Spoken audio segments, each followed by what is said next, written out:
एक गोंंदवलेकर महाराजांची एक सुंदर कहाणी. एक इसम होता. एक विद्वान असा शास्त्रपंडित एक माणूस होता. तो महाराजांचा भक्त होता. पण अचानक त्याला असं वैराग्य आलं संसारातून.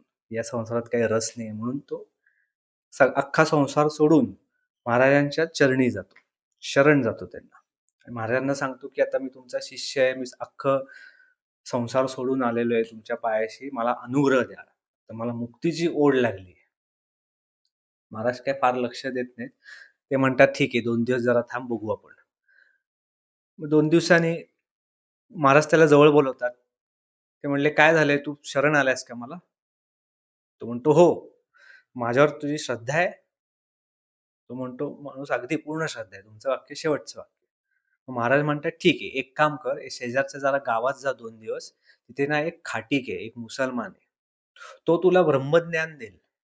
त्याच्याकडे जा." तो माणूस म्हणतो, "ठीक आहे, जातो." तर त्याला जरा आश्चर्य वाटतं. महाराजांनी कुठे पाठवलंय? एक मुसलमान खाटकाकडे जो बकरी कापतोय.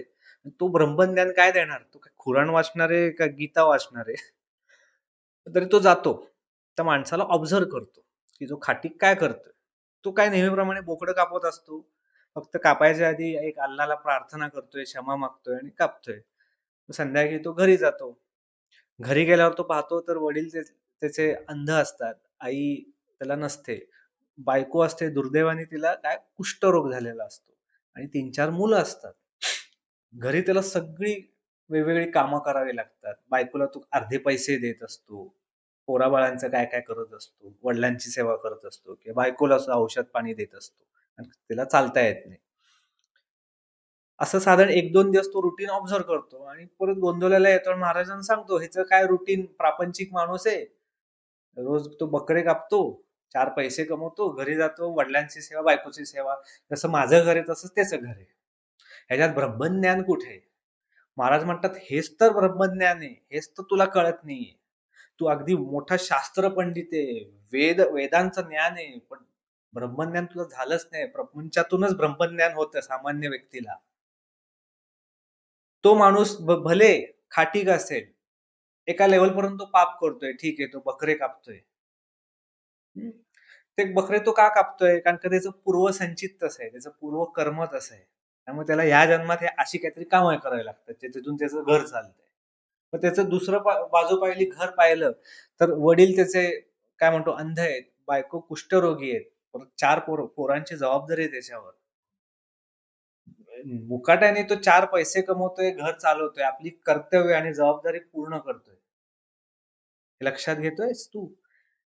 ह्याच्यापेक्षा पापी तू आहेस, तो नाही. तो 4 बोकडं कापतोय ठीक आहे. तो ठीक आहे. छोटा लेव्हलपर्यंत पाप आहे. तुझं पाप सर्वात मोठं आहे. तुझंही कुटुंब आहे. तू एक कर्ता पुरुष आहेस. तू एक बाहेर जाऊन 4 पैसे कमवतोस. त्याच्यामुळे तुझं घर चालतं. तुलाही आई-वडील, एक बायको, 2 पोरं आहेत तुला. आज त्यांना तू वाईट टाकून आलास. म्हणजे जबाबदारी आणि जे कर्तव्य आहे हे झिडकारून तू आलास माझ्या पायाशी. कुठल्या मुक्तीची ओढ लागली आहे तुला आणि कदापि मुक्त होणार नाहीस. कारण का तुला ज्ञानच झालं नाहीये. नुसतं पाठांतर झालंय. मंत्रांचं पाठांतर केलंयस तू. अर्थ काही आतून कळलं नाही, अनुभूती नाहीये. हे जेव्हा महाराज बोलतात तेव्हा त्याला त्याची चूक कळते. आपण संसारचा जबाबदाऱ्या सोडून आलोय. तू एकटा आहेस का? की आता आई-वडील पण गेले, बायका-पोरं तर नाहीच आहेत. मला मी लग्नच केलं नाही. तर ठीक आहे. पण संसारिक जबाबदारी घेतलीस तर आहेस तर ती पूर्ण करावी लागते. आणि संसार हा हिशोबामुळे तुमच्या आयुष्यात येतो हे महाराज त्याला सांगतात.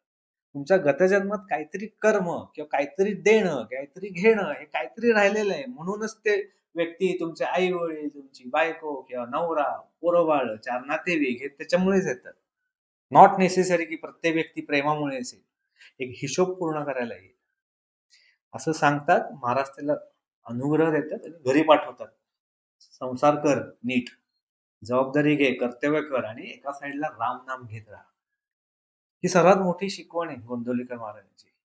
गोंंदवलेकर महाराज हे असे होते, की त्यांनी कधीही सांगितलं नाही, की प्रपंच सोडा आणि लंगोट घालून जंगलात जा आणि तिकडे बसून नाम घ्या. नाही, प्रपंचात राहून सुद्धा तुम्ही मुक्तीचा प्रवास, मोक्षाचा प्रवास, मुक्त होऊ शकता. हा त्यांनी कॉन्फिडन्स दिलाय अख्ख्या भक्तांना. हे लक्षात घेण्यासारखं आहे. तुमच्या आयुष्यात जी माणसं येतात, ही सगळी हिशोब असतात. शक्यतो हिशोब असतात. 1000 माणसं भेटली तुम्हाला एका जन्मात. या जन्मात 1000 माणसं भेटली. त्यातली एक 4-5 अशी माणसं असतात ती तुमच्या प्रेमाची असतात. तुमचं एक वेगळं नातं असतं. एखादं आजी असेल तिला विचारलं, की 4 प्रेमाची माणसं तुझ्या आयुष्यात कोण येऊन गेली? तर ती थोडीच नवऱ्याचं नाव घेते किंवा नवरा थोडीच बायकोचं नाव घेतो. 4 प्रेमाची माणसं म्हणल्यावर ती म्हणते कॉलेजमधली माझी एक मैत्रीण होती किंवा माझे कोणतरी शिक्षक होते किंवा माझी एक आजी होती, काकू होती. एखाद्या 4-5 लोकांची ती नावं घेते, की माझी खरी ती प्रेमाची माणसं. त्यात नवरा येत नाही, सासू-सासरे येत नाही, सासरची मंडळी येत नाहीत, पोरं-बाळं सुद्धा येत नाहीत. मग ही माणसं का आली आहेत? ये आपको सोचना है. सोचने की बात है. याच्यावर फार काही प्रेम नाही तरी तो नवरा म्हणून आला. फार काही प्रेम नाही तरी ती डोक्याशी सासू आली छळणारी ती का आली? तुमची इच्छा नसताना पण आली ती. का आली? का असे लोकं आले? हिसाब. ये हिसाब की बात है. कुठलातरी हिशोब गत जन्मात राहिलाय. म्हणजे कर्म राहिले. हिशोब राहिला म्हणजे कर्म राहिलं. म्हणून अशी माणसं येतात. आणि जोपर्यंत जो हिशोब पूर्ण होत नाही, तोपर्यंत तुम्ही अध्यात्म आणि मुक्तीचं काही बोलायचंच नसतं. आधी त्या हिशोबातून मुक्त व्हा. नात्या-गोत्यातून मुक्त व्हा. मग कुठेतरी तुमचा अध्यात्म आणि मुक्तीच्या गोष्टी करा. आधी कर्तव्य पूर्ण करा. आधी जबाबदारी जी आहे घेतली ती पूर्ण जबाबदारी घ्या. हे महाराजांची शिकवण त्या व्यक्तीला होती. हे लक्षात घ्या. अजून एक साधं उदाहरण देतो. तुम्ही दुकानात जाता. आज तुम्ही दुकानात गेलात, पाकीट वगैरे विसरलात किंवा मोबाईल विसरलात ऑनलाईन पेमेंट करायला. तुम्ही एक ₹300 चा माल घेतलात. तुम्हाला कळलं की पैसे नाहीत. तुम्ही सांगता, "यार उद्या देतो पैसे." तो दुकानदार ओळखीचा असतो. तुम्ही रोज भेटताय त्याला. तो म्हणतो, "हां, ठीक आहे, ठीक आहे. 2 दिन बाद देतो. No problem." तुम्ही घरी येता. दुसऱ्या दिवशी तुम्ही गावाला जाता. मग तो 4 दिवसांनी फोन करतो, की तुमचे ₹300 राहिले. तुम्ही म्हणता, "हां, विसरलो मी गावाला यायला आल्यावर देतो तुला कॅश." मग आल्यानंतर तुम्ही आजारी पडता समज. मग असे 10-12 दिवस झाले, तुम्ही पण विसरून जाता. त्याच्या एकदम याच्या लक्षात असतं. ₹300 राहिले. ₹300 त्याचं काही दुकान बंद पडणार नाहीये. तो घरी येतो. तुम्ही जवळच राहताय. घरी येतो, ₹300 मागतो. तुम्ही "अरे हां, सॉरी, सॉरी" म्हणून तुम्ही ₹300 देता. तो घरी जातो. हा हिशोब आहे. ह्याच्यात कुठे प्रेम-बिम आलं का? नाही, हिशोब आहे. आणि तुमचे पैसे देणं कर्तव्य आहे. असं तुम्ही म्हणाल का, की तो दुकानदार आला माझ्यावर भयंकर तो प्रेम करतो वेड्यासारखं म्हणून तो घरी येतो पैसे घ्यायला? अजिबात नाहीये. हिशोब नसेल तर तो भेटणार पण नाही. तो घरी येणार नाही आणि तुम्ही पण जाणार नाही. तुमच्या आयुष्यात येणारी माणसं पण अशीच असतात. 2,000 माणसं भेटली आयुष्यात, त्यातली 99% हे सगळे हिसाब रह गया है म्हणून आलेले आहेत. त्यामुळे प्रेमाच्या भानगडीत नका पडू. आधी हिशोब आहे. अगदी 4-5 माणसं असतात तुमच्या आयुष्यात. ते एक वेगळ्या लेव्हलचं प्रेम असतं आणि असतं ना प्रेम. 4-5 असतील, 10 असतील, पण त्यापेक्षा जास्ती नाही. बाकी सगळे हिशोब आहे. त्यामुळे तुम्ही जेव्हा प्रपंच ॲज अ हिशोब या भावनेतून बघता, तेव्हा आयुष्य बदलतं. तो पण आयुष्य बदलतं. नामाची पॉवर काय आहे? नामस्मरण करून होतं काय? जे तुमचे हिशोब आहेत, चांगले, वाईट, ज्याला तुम्ही देणं लागतंय, ते हिशोब पटापट संपून जातात आणि तुम्ही मुक्तीच्या मार्गाला लागता. ही नामाची पॉवर असते. म्हणून नामस्मरण कलियुगात हे खूप स्ट्राँग आहे. कलियुगात मेन काय आहे, की अनेक जन्म आपण चुकीची कर्म करून, करून सगळी घाण साठली आहे. ती आत्ता आपण भोगतोय. काहीही असू दे. फायनान्शियल प्रॉब्लेम असू दे, हे तब्येतीचा प्रॉब्लेम असू दे किंवा मानसिक प्रॉब्लेम असू दे, काही असू दे. हे सगळा कचरा आहे हा. हा कचरा साफ करण्याचं काम हे नाम करत असतं.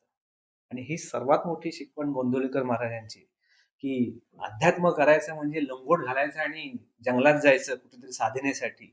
That is pure nonsense. त्यातनं उलट तुम्ही जास्ती पाप करताय. त्या माणसाला त्यांनी तेच सांगितलं. प्रपंच सोडून, जबाबदारी सोडून माझ्या पायाशी येऊन काय तुला मुक्ती मिळणार आहे? पुढच्या जन्मी अजून जबाबदारी वाढेल तुझी हे पाप केल्यामुळे. त्यापेक्षा आत्ता या जन्मात नाम घे एका साइडला. जे काय करतोय ते मुकाट्याने कर. जे काय आहे ते. त्याच्याने 10 वर्षांनी, 15 वर्षांनी फरक पडेल. तू मुक्तीच्या मार्गाला लागशील. धन्यवाद.